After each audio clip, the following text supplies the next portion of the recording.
Two professionals, one in London and one in New York, are having a meeting. They are using the exact same English dictionary. They understand every syllable. Yet by the end of the call, their messages completely cancel each other out, and they walk away with two entirely different conclusions. It's a dynamic that the playwright George Bernard Shaw supposedly captured over a century ago.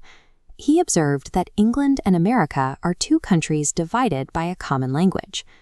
Today, that division plays out millions of times a day across emails, Slack messages, and remote video calls. Teams across the Atlantic rely on their shared vocabulary to bridge the ocean, assuming that a word typed in Chicago carries the exact same weight when it's read in Manchester.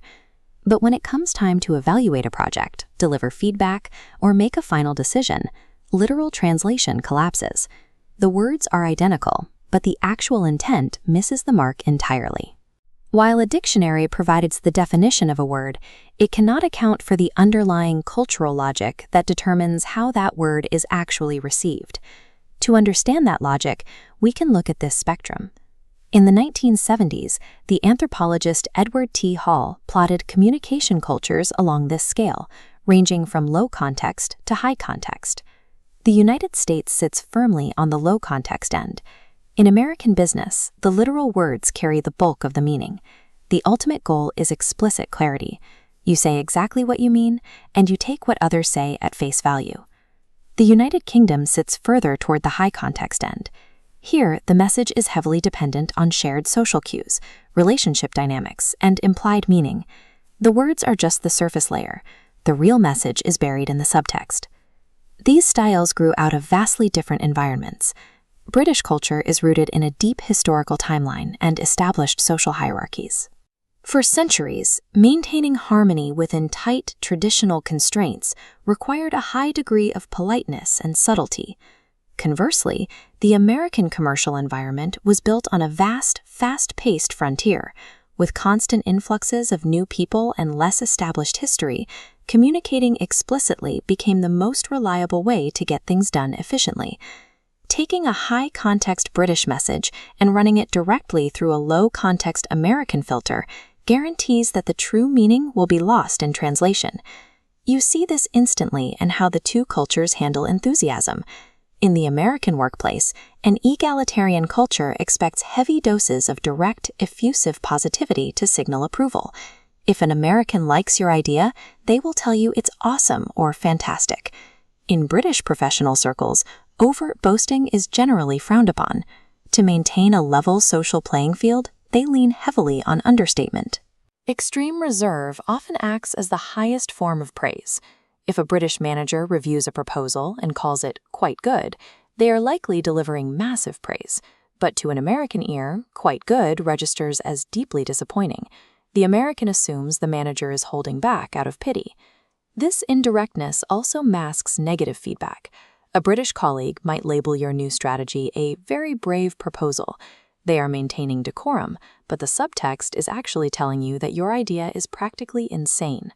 To the British, hedging and sarcasm are vital tools for protecting social harmony. You soften the blow so the relationship survives. To an American looking for a straight answer, this exact same behavior looks evasive, confusing, and frustratingly inefficient. The miscommunication peaks during performance reviews. American managers are known for their directness, but they often cushion a harsh critique inside a thick layer of upbeat praise. They want to soften the impact while keeping the specific criticism explicitly clear. British managers take the opposite route. They prefer to politely circle the issue. If they hand back a report and note that they only have a few minor comments, an American might prepare for a quick typo check. In reality, that British manager is asking for a page 1 rewrite. When you scale this gap up from individual emails to company-wide operations, it alters the entire purpose of a business meeting. In a low-context culture, a meeting is an arena for rapid decision-making. Participants are expected to assert their individual viewpoints, debate the facts directly, and leave with an action plan. In a high-context culture, the meeting is often a subtle exercise in consensus building, where agreement is implied rather than demanded. The result is a mutual clash. An American pushing for an immediate, explicit decision comes across to a British colleague as aggressively hostile.